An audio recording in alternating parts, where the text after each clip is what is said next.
अदालत में वीडियो बनाना क्यों? अदालत में वीडियो बनाना क्यों शुरू कर दिया? डॉक्टर बिंद्रा, आपने गुरु गोविंद सिंह जी का एनिमेशन क्यों बनाया था? आपको पता नहीं कितने सेंसिटिव है लोग अपने रिलीजियस वैल्यूज और बिलीव्स को लेकर। बिजनेस कम्युनिटी से पंगे ले लिए हैं। मोरबी टाइल्स, उनके वालों में बारे में आपने ये कहा क्या कि टाइल्स इंफीरियर क्वालिटी की उनकी होती है? डॉक्टर से क्या दिक्कत हुई थी? आपको जानकारी मिली आपने कोई वीडियो बनाया था जिसमें डॉक्टर्स को मर्डरर्स इन व्हाइट कोट कह दिया था। आपने ट्वीट किया था कि भारत सरकार ने आपके नाम पर पोस्टल स्टैंप जारी कर दिया, जबकि वो तो पोस्टल सर्विस की माई स्टैंप सेवा थी, कोई भी कर सकता था। बहुत बहुत स्वागत है आपका। नमस्कार। बड़ा बिजनेस के फाउंडर और सीईओ डॉक्टर विवेक बिंद्रा आज हमारे साथ जुड़ रहे हैं, जिनसे हम करेंगे मोटिवेशनल स्पीकिंग पर भी सवाल और उनके इर्द गिर्द जुड़ी हुई कंट्रोवर्सीज पर भी सवाल। तो आइए आपको सीधे मिलवाते हैं डॉक्टर विवेक बिंद्रा से। तो विवेक जी, बहुत स्वागत है आपका हमारे साथ बातचीत के लिए। नमस्कार, धन्यवाद Anjana Om Kashyap ji, thank you very much.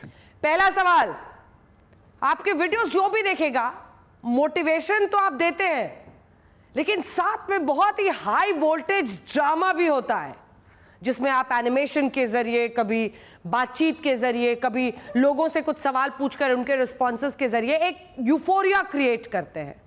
ये मॉडल क्या है जिसकी वजह से शायद आपको इतने व्यूज मिलते हैं?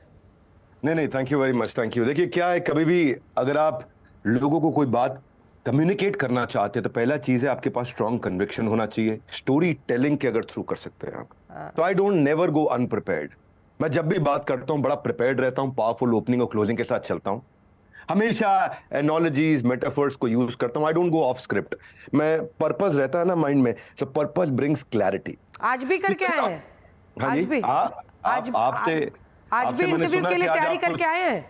मैंने सुना आज आप कुछ कंट्रोवर्शियल सवाल करने वाली हैं बहुत सारे, तो मैं पूरी तैयारी के साथ आया हूं। देखते हैं क्या सवाल आते हैं। एक के बाद एक बाउंसर्स आएंगे, लेकिन उसके पहले ये बताइए कि घर में भी ऐसे ही बात करते हैं? घर में थोड़ा रिलैक्स होते हैं? नहीं, मैं I am a very introvert guy otherwise. अच्छा। पर यह है कि जब कैमरा के सामने आते हैं, जब प्रोफेशनल लाइफ होता है, तो नेचुरली बहुत प्रिपेयर होकर के आते हैं। वो कॉन्फिडेंस, वो कंटेजियस होता है। जो आप जितना विजुअल अपनी बॉडी लैंग्वेज से बात कर सकते हैं, जितना फैक्ट डेटा फिगर के साथ बात कर सकते हैं, तो वो हमेशा फर्क लाता है, और वही मेरा प्रयास रहता है। चलिए अब सवालों की शुरुआत करते हैं, क्योंकि आपके पूरे करियर पाथ को ट्रेस करें तो बहुत सारे इश्यूज ऐसे हैं जिन पर आप खुलकर बोलते हैं, बहुत सारे ऐसे इश्यूज हैं जिन्होंने आपको परेशान भी किया है और परेशानी में डाल भी दिया है। तो पहला सवाल, अदालत में वीडियो बनाना क्यों? अदालत में वीडियो बनाना क्यों शुरू कर दिया? देखिए, इस पे मैं थोड़ा कड़वा बोलूंगा अंजना जी। इससे पहले कि मैं जवाब दूं, मैं चाहूंगा आप मेरे एक सवाल का जवाब दे दीजिए। आप इतनी बड़ी जर्नलिस्ट हैं, आप ऐसी पत्रकारिता का समर्थन करेंगे जिसमें फैक्ट गलत हो, जो सेंसेशनलिज्म के लिए पत्रकारिता की जा रही हो? बिल्कुल नहीं। तो बस यही हुआ था। सुप्रीम कोर्ट ऑफ इंडिया ने भी कहा electronic media is about TRP, leading more to sensationalism, damage of reputation of people.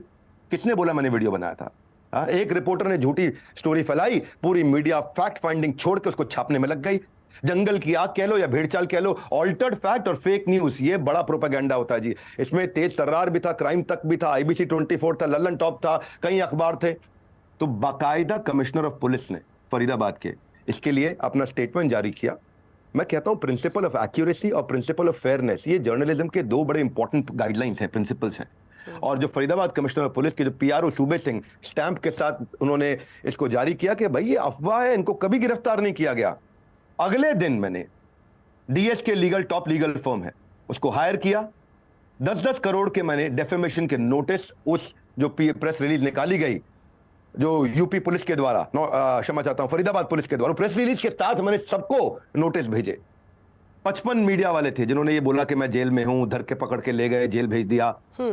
और अगले 48 घंटे के अंदर सबने माफी मांगी, और सबने माफी मांगी। मुझे चाय का चर्चा जो बनाने वाले खुद बिस्किट की तरह पश्चाताप में डूब गए चुपचाप, तो मुझे स्पष्टीकरण देने की आवश्यकता नहीं पड़ी। इसके लिए पुलिस ने खुद जवाब दिया, मीडिया ने खुद जवाब दिया, मीडिया ने माफी भी मांगी और सारी खबरों को बदला भी। मुझे कभी नहीं गिरफ्तार किया गया था। मैं कंटेंट में बिलीव करता हूं, कंट्रोवर्सी में नहीं। 48 घंटों के सारे मीडिया हाउसेस को हटाना पड़ गया। जिसने उंगली उठाई थी, आज सबके फिंगर ऑन लिप्स हो चुके हैं। इसीलिए while lie wins immediately, truth will win finally। तीन चीजें बदल नहीं सकती जी, एक है सूरज, एक चांद, और तीसरा सच्चाई। डॉक्टर बिंद्रा, आपने गुरु गोविंद सिंह जी का एनिमेशन क्यों बनाया था? क्या ये नासमझी नहीं, आपको पता नहीं चला कि धार्मिक भावनाओं को आप आहत कर सकते हैं? और आपने देखा है ये देश में कितने सेंसिटिव है लोग अपने रिलीजियस वैल्यूज और बिलीव्स को लेकर। ब्लास्फेमी तक की बात अब इंडिया जैसे मुल्क में होने लगी है, फिर क्यों ये एनिमेशन बनाया? जरूर मैं खुद ही सिख परिवार से आता हूँ। मेरे दादाजी सिख थे, गुरुचरण सिंह बिंद्रा। परदादाजी सिख थे, हाकुम सिंह बिंद्रा, ठाकुर सिंह बिंद्रा। मेरे फादर कुलवंत राय बिंद्रा। मेरा बचपन में नाम था विक्रम सिंह बिंद्रा, बाद में शॉर्ट कर दिया था विवेक बिंद्रा। तो मैं क्यों सिखों की भावना को आहत करूंगा? सिख धर्म तो मेरी जड़ों में है। सिख धर्म से मैंने सेवा का भाव सीखा है। मुसीबत आने पर सेवा के लिए सबसे आगे खड़े होते हैं, अपने वचन का पालन करते हैं। ऐसा नहीं है ये लोग जिनके मन में कुछ और है और वचन में कुछ और है। तो गुरु गोविंद सिंह जी ऐसा खुद ही कहते हैं। तो 10वीं बादशाही, सच्चे बादशाह गुरु गोविंद सिंह जी महाराज। फ़र्क इतना था, मैंने टोडरमल जो है दीवान, उनके ऊपर और गुरु गोविंद सिंह जी के ऊपर एक वीडियो में एक सेक्शन बताया जिसको लोगों ने बहुत पसंद किया और किसी को ऑब्जेक्शन नहीं था उसमें। हाँ, बस मुझे ये जानकारी नहीं थी कि हम गुरु गोविंद सिंह जी महाराज को एनिमेट नहीं कर सकते। वो दिखाते वक्त वीडियो प्रोडक्शन में एनिमेशन हुआ है। कहीं ना स्टोरी में दिक्कत है, ना कंटेंट में दिक्कत है, ना इंटेंट में दिक्कत है, ना पोस्ट प्रोडक्शन में दिक्कत है। सिर्फ एक चीज़ जिसकी हमको जानकारी नहीं थी कि गुरु गोविंद सिंह जी महाराज को सबको एनिमेट कर सकते हैं, उनको एनिमेट नहीं कर सकते। कंटेंट को लेके वाहवाही हुई, खूब सराहा भी गया और अज्ञानतावश हमारे एक एनिमेटर ने उसको एनिमेट किया गुरुदेव के चित्र को। तो भाई इंटेंशन मैटर्स, सिली मिस्टेक्स नहीं है। तो जीवन में नीयत का सही होना जरूरी है। अनइंटेंशनल तो कुछ भी हो सकता है। और उसके लिए फिर मैंने गुरुद्वारा प्रबंधक कमेटी को हमने चिट्ठी लिख के भेजी और मैंने तो ये लिखा चिट्ठी में, अगर मेरे माफ़ी मांगने से आप मुझे माफ़ कर दें तो मैं 100 बार माफ़ी मांग लेता हूँ। हाँ, सिखों के 10वें गुरु गुरु गोविंद सिंह जी महाराज, उनसे हमने कितना सीखा है। 1.25 लाख ना लिख कर लड़ावा, चिड़िया दे नाल बाज लड़ावा, तबे गोविंद सिंह नाम कहावा।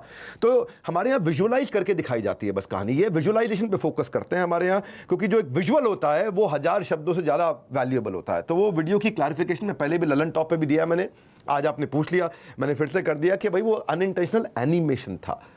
वरना तो सिखों का पूरा सम्मान है। अज्ञानता के लिए हमारे को उन्होंने खुद ही कहा, फिर माना कि ठीक है कोई बात नहीं, उसमें तो कोई समस्या नहीं है। Real mistake is when you don't learn from it. तो धन्यवाद, थैंक यू। ये कोई विवाद नहीं था, ये गलती थी जिससे सीख करके हम तुरंत आगे बढ़ गए। भूल करना इंसान की प्रकृति है, मान लेना उसकी संस्कृति है और सुधार लेना बहुत बड़ी प्रगति है। धन्यवाद। डॉक्टर विवेक बिंद्रा, आपने तो बिजनेस कम्युनिटी से पंगे ले लिए हैं धीरे धीरे। मोरबी टाइल्स, उनके बारे में आपने ये कहा क्या कि टाइल्स इंफीरियर क्वालिटी की उनकी होती है? किसी की बिजनेस पर करेंगे तो कंट्रोवर्सी आएगी। नहीं, मैंने ऐसा नहीं कहा कि उनकी टाइल्स इंफीरियर क्वालिटी की होती हैं, बल्कि मैं किसी कॉन्टेक्स्ट में बात कर रहा था। Thank you for bringing this up. मैं एक बिल्डर्स की, डेवलपर्स की बात कर रहा था कि शुरू में आपको इटालियन टाइल दिखाएंगे और बड़ी एक्सपेंसिव टाइल दिखाएंगे। कहाँ पे दिखाएंगे? जो उनका बेसिकली एक शो अपार्टमेंट होता है।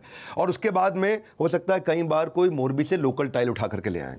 अब मोरबी से में लोकल टाइल भी मिलती है, अच्छी टाइल भी मिलती है, मैं क्यों इंफीरियर बताऊंगा? सैंपल फ्लैट में वो दिखाते कुछ है, लगाते कुछ है। शुरुआत में कुछ होता है, बाद में कुछ हल्की चीज़ लगा दी जाती है। देखिए, मैं अगर आपसे कहूँ देवी जी के मैं आपको टूथब्रश का वादा करूं और नीम का दातुन पकड़ा दूं, तो मैं ये नहीं कह रहा नीम का दातुन खराब है, मैं ये कह रहा हूं मैंने टूथब्रश नहीं दिया आपको। तो ये बेसिकली मोरबी में तो 150 से ज़्यादा कंट्रीज हमारे देश से टाइल एक्सपोर्ट हो रही है। 90% ज़्यादा टाइल हमारे देश की मोरबी में बन रही है। तो मैं तो मोरबी में खुद जाता हूँ, पसंद करता हूँ। मेरे साथ व्यापारियों का बड़ा अच्छा रिश्ता है। वहाँ पे 1000 से ज़्यादा यूनिट है आज मोरबी के अंदर, 3 लाख लोगों को एम्प्लॉयमेंट दे रहा है। मैं मोरबी के अगेंस्ट क्यों बोलूँगा? कि हम लोग के चैनल जब बड़े हो रहे हैं ना, तो आउट ऑफ कॉन्टेक्स्ट कोई चीज़ उठा ली जाती है। ये एक बहुत बड़ा इंडस्ट्रियल क्लस्टर है। मोरबी में क्वालिटी टाइल्स बनती हैं। आज बड़े ब्रांड भी मोरबी से टाइल बनवा रहे हैं और लोकल चीप भी बनेगी क्योंकि क्लस्टर है। तो मैंने बोला कि दिखाएगा इटालियन, लगा देगा मोरबी से लाके कोई लोकल चीप क्वालिटी। इसका अर्थ ये नहीं कि मोरबी गलत है। तो ये कंट्रोवर्सी है ही नहीं। अगर किसी को ऐसा लगा कि ये कंट्रोवर्सी है तो भाई मैं माफी मांग लेता हूं, कोई समस्या नहीं है मुझे। जैसे ही लोगों ने इस पे आपत्ति जताई, मैंने वो वीडियो हटवा दी। मैंने कहा अगर आउट ऑफ कॉन्टेक्स्ट लिया जा रहा है और आपत्ति आ रही है, it is important that we forgive ourselves for making mistakes. We need to learn from our errors and move on. तो वो हटा दिया गया वीडियो। इंटेंट बिल्कुल क्लियर है, मोरबी हमारे देश का एक बहुत बड़ा कॉन्ट्रीब्यूटर है। एक और कंट्रोवर्सी है आपके नाम पर। आपने ट्वीट किया था कि भारत सरकार ने आपके नाम पर पोस्टल स्टैंप जारी कर दिया, जबकि वो तो पोस्टल सर्विस की माई स्टैंप सेवा थी, कोई भी कर सकता था। हाँ, इसके ऊपर बहुत वीडियोस बनाए गए मेरे कि भाई मैंने पोस्टल स्टैंप बोला कि भारत सरकार ने। देखिए, एक कुलदीप सिंह नाम के गवर्नमेंट ऑफिशियल, उनका मैं आपको फ़ोन नंबर दे देता हूँ। वो डाक विभाग में ही काम करते हैं। 16 अक्टूबर के दिन अलवर में वो मेरे बाउंस बैक इवेंट में आए थे। उन्होंने आकर के हमारे को प्रेजेंट करी थी ये स्टैम्प कि हमारे यहाँ से ये स्टैम्प आपके लिए डाक विभाग द्वारा बनवा करके भेजी गई है। और उसमें मुझे कोई उन्होंने स्कीम थोड़ी बताई थी। ये माई स्टैम्प इनिशिएटिव है तो मुझे बात नहीं पता चला था। ना तो हमने कोई ट्रांजैक्शन किया, ना हमने किसी को कोई पैसे दिए। हम तो कुलदीप जी को धन्यवाद कर रहे थे, उन्होंने कितना अच्छा हमारे सम्मान में बनवाया। तो ये कौन सी स्कीम में बन सकती है? बनवाया सरकार ने ही, बनवाया सरकारी लोगों ने ही, लेकिन कौन सी स्कीम में हो सकता है? ये उसी स्कीम में बनी जिस स्कीम में और भी लोग ले सकते हैं। तो ये कोई कंट्रोवर्सी नहीं थी। मेरी ज्ञान की पुस्तक में ईमानदारी पहला अध्याय है। People should know that when you try to pull someone down, जैसे यूट्यूबर कई बार और सोशल मीडिया पर लोग करने लग जाते हैं, when you try to pull someone down it will never help you reach the top. तो बेसिकली नादानियाँ जिंदगी की एक एड ब्रेक जैसी होती है, और ये एक समझ लो एक सिली लैक ऑफ कम्युनिकेशन था। It is not on purpose. इससे हमारा एम्बैरेसमेंट भी हो जाता है कई बार। तो जैसे मैंने आपको बताया कि ये पोस्टल डिपार्टमेंट ने ही ये प्रिंट किया था मेरे लिए, और कुलदीप सिंह गवर्नमेंट ऑफिशियल थे जो 16 अक्टूबर को आकर के अलवर में मेरे बाउंस बैक इवेंट में लाइव सबके सामने देखे गए, जिसकी मेरे पास फोटोग्राफ है। उन जेंटलमैन का मेरे पास फोन नंबर भी है। हमारी ट्रांजैक्शन नहीं थी इसको लेकर के। धन्यवाद। डॉक्टर से क्या दिक्कत हुई थी आपको, अब ये बताइए। जो जानकारी मिली, आपने कोई वीडियो बनाया था जिसमें डॉक्टर्स को मर्डरर्स इन व्हाइट कोट कह दिया था, क्या ये सच है? अंजना जी, आपके सवाल बहुत अच्छे हैं। एक से बढ़कर एक सवाल आप पूछ रही हैं। आशा करता हूं आपको मेरे जवाब भी अच्छे लग रहे होंगे। मैं कैमरा के लेंस पे नहीं, भगवान की गीता के लेंस से विश्वास रखता हूं। मैं ये कहना चाहूंगा आपको कि भाई डॉक्टर्स में जो आपने सवाल पूछा है, ये केस 2018 का है, आज का नहीं है। मेरे पे 50 करोड़ का डेफेमेशन का केस चला था IMN, इंडियन मेडिकल एसोसिएशन ने, और जितनी एक्साइटमेंट से उन्होंने मुझ पे केस किया था, 10 गुना ज्यादा एम्बैरेसमेंट उनको झेलनी पड़ी। बड़ी विनम्रता से बोलूंगा, कोर्ट ने 16 पन्नों की जजमेंट दी, वो केस मैं जीत चुका हूं। अगर आपने वो जजमेंट नहीं देखी, मैं जजमेंट आपको भेजूंगा। कोर्ट ने जजमेंट में साफ साफ कहा है कि जो मैंने वीडियो बनाया डॉक्टर्स के खिलाफ, उसमें कोई इंटेंशन नहीं है मेरी डॉक्टर्स को या किसी पर्टिकुलर प्रोफेशन को हर्ट करने की। जजमेंट में लिखा गया कि कोई सफिशिएंट ग्राउंड ही नहीं है कि प्रोसीड कर सके कोई केस डॉक्टर विवेक बिंद्रा के अगेंस्ट। उन्होंने CRPC 203 के अंदर इसको डिसमिस कर दिया। और यहां पे मैं जज साहब को धन्यवाद दूंगा। मैं तो मुझे उन्होंने सम्मन तक नहीं दिया, बोला सम्मन देना, अब बोला केस शुरू करना तो दूर, सम्मन भी नहीं दे सकते। तो बड़ा अच्छा वीडियो था मेरा वो।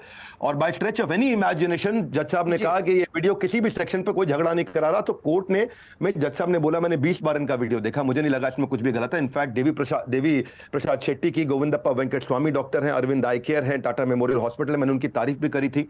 और इनफैक्ट क्रिश्चियन मेडिकल कॉलेज है जो वेल्लोर में है, वो भी कितना गरीबों का इलाज करता है, उसकी भी तारीफ। मैंने अच्छे एग्जांपल दिए कि प्रॉफिटेबल स्केलेबल होना चाहिए। डॉक्टर क्या करते हैं, डॉक्टर जो है कई बार कमीशन खोरी के चक्कर में गलत काम कर देते हैं। उन्होंने मुझे बहुत फोन किए, मारेंगे, ऑफिस तोड़ देंगे, बर्बाद कर देंगे, विवेक बिंद्रा तेरी डिग्री फाड़ देंगे आकर के। पर जज साहब ने सम्मन तक नहीं किया। मेरा मकसद था मैल प्रैक्टिस के बारे में बात करना, मेरा मकसद था। उन्होंने 50 करोड़ का मेरे पर डेफेमेशन किया, सारे केस वो हार गए। मैंने कमीशन मॉडल की बात करी थी। मैं जब कोई डॉक्टर मेडिसिन प्रेस्क्राइब करता है तो उसी मेडिकल स्टोर पे क्यों मिलेगी दवाई? जब वो स्कैन या ब्लड टेस्ट प्रेस्क्राइब करता है तो उसी लैब पे क्यों जाके कराने के लिए बोलता है वो? और मैं पहला नहीं हूं जिसने हाईलाइट किया, कई लोगों ने हाईलाइट किया। आप तो जानते हैं कि किसी भी MR को क्या क्या देना पड़ जाता है। यूरोप ट्रिप गिफ्ट करना पड़ता है, स्मार्टफोन गिफ्ट करने पड़ते हैं, दवाइयां रेकमेंड कराने के लिए लेजर ट्रिप गिफ्ट करने पड़ते हैं। और देखिए, सिनेमा समाज का आईना होता है। गब्बर इज बैक अक्षय कुमार की मूवी है, उनको एक अक्षय कुमार पे भी उन्होंने 5 करोड़ का डेफेमेशन का केस डाला था। वो अलग बात है, अक्षय कुमार पे 5 करोड़ का डाला, मेरे पे 50 करोड़ का डाला। मुझे सब लगा शायद अब थोड़ी इन्होंने वैल्यू कर दी। तो मैं सबकी नहीं, सच की बात करता हूं, मैंने जनरलाइज कुछ नहीं किया है। ठीक है, आपका जो बिजनेस मॉडल है उस पर आते हैं। इंडिपेंडेंट बिजनेस कंसल्टेंट क्या है ये? लोग ये कह रहे हैं कि आप असल में बिना सैलरी के ही काम कराते हैं और अपना कोर्स प्रमोट कर रहे हैं। नहीं, बिल्कुल ठीक कह रहे हैं। हमें सैलरी देने की जरूरत नहीं पड़ती। इस मॉडल को बोलते हैं गिग इकोनॉमी। गिग इकोनॉमी में स्विगी है, जोमेटो है, ओला है, उबर है, शॉपिफाई है, ये सब सैलरी थोड़ी देते हैं, ये साथ में पार्टनर्स बनाते हैं। ओला के ड्राइवर को सैलरी नहीं मिलती, वो पार्टनर होता है। मोतीलाल ओसवाल का इंडिपेंडेंट फाइनेंशियल एडवाइजर सैलरी नहीं लेता, वो पार्टनर होता है। LIC का एजेंट सैलरी नहीं लेता, वो पार्टनर होता है। इनको फ्रीलांसर, एफिलिएट मार्केटिंग, सोलोप्रेन्योरशिप, ये बिजनेस के मॉडल्स हैं। तो ये बेसिकली बिजनेस का मॉडल है। ये कोई गलत प्रमोशन थोड़ी हो रहा है कि भाई आज नोएडा के अंदर, ग्रेटर नोएडा में कोई इन्वेस्टर मीट हो रही है, MBA चाय वाला, और कई लोग आकर के प्रमोट कर रहे हैं। पता चला इन्वेस्टर मीट में लिखा था 5000 इन्वेस्टर आएंगे, इन्वेस्टर एक भी नहीं आया। हमारा मॉडल है anybody can definitely earn, ABCDE, ये मेरा ब्रांड प्रॉमिस है।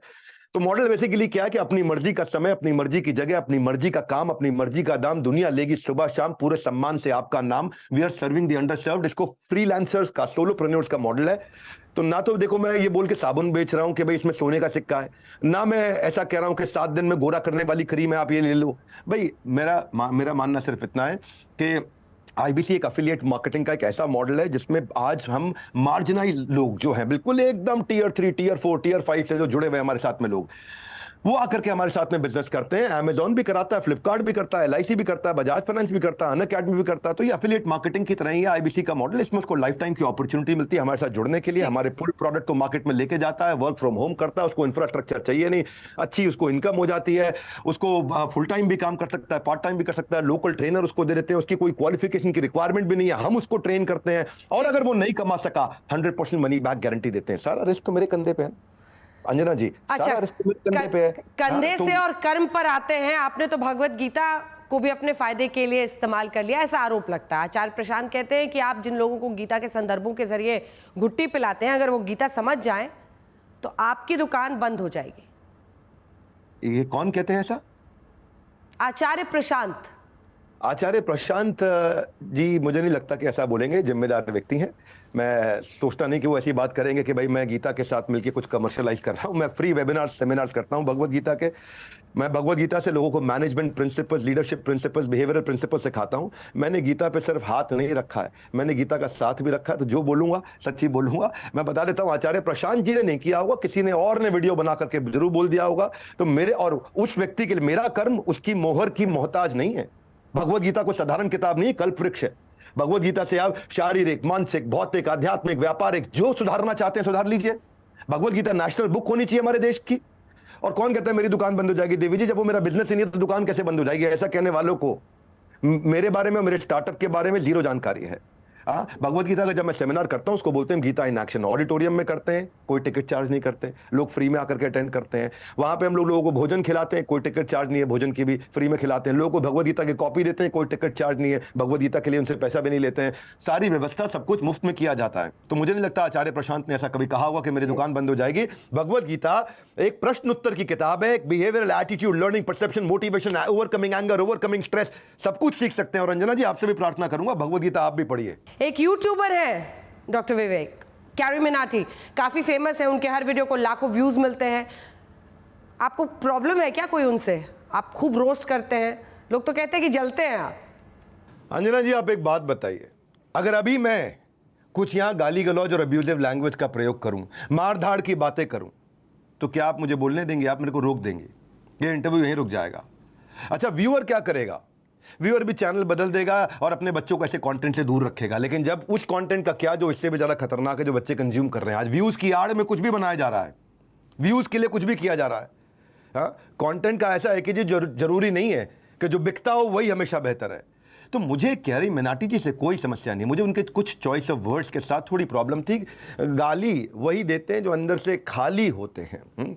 गाली देना एक भूल होगी, वो कोई कूल लगने की निशानी नहीं है, वो भूल की निशानी है। तो एक्चुअली मैं भारत के राष्ट्रपति जो रह चुके श्री APJ अब्दुल कलाम जी, उनके बारे में वीडियो बना रहा था। और वीडियो के अंत में हमने कहा था कि हमारे को अब्दुल कलाम जी जैसे लोग चाहिए जो देश को संस्कार दे सकते हैं। हमें ऐसे लोग नहीं चाहिए जो देश को गाली देना सिखाते हैं। और इसका विरोध अनुपम खेर जी ने भी किया था कि कंटेंट के नाम पे लोग कुछ भी कर रहे हैं। और इसी से बच्चों को समस्या होती है, सेल्फ आइसोलेशन में जा रहे हैं, self harming tendency build, anger issues इसीलिए आ रहे हैं, एंटी सोशल बिहेवियर आ रहे हैं, बुलिंग हो रही है उनकी। तो मैं ये कहूँगा कि भाई ऐसे लोग they are basically lowering the standard of Indian YouTube. मुझे उनके साथ समस्या नहीं है, लैंग्वेज के साथ है। बच्चे का पेट भरते समय हम कितना सोचते क्या खिलाएं क्या नहीं खिलाएं। ऐसे ही बच्चे का दिमाग भरते वक्त भी हमें सोचना चाहिए, वो भी वैसे ही असर दिखाएगा। बच्चे पर जचती है सूरत भोली भाली, ना कि क्षमा चाहता हूँ माँ बहन वाली गाली। और ये मैं हाथ जोड़ के इसलिए बोलता हूँ क्योंकि मैं बच्चों को संस्कार देने। Doctor Vivek Bindra, motivation, but motivation with a little bit of controversy. तमाम सवालों के आपने हमारे साथ जवाब दिए, और हर सवाल जैसा भी हो, कंट्रोवर्शियल हो या फिर आपके काम से लेकर हो, आपने हर सवाल का जवाब दिया। बहुत बहुत धन्यवाद आपका डॉक्टर विवेक बिंद्रा हमारे साथ जुड़ने के लिए। Thank you very much.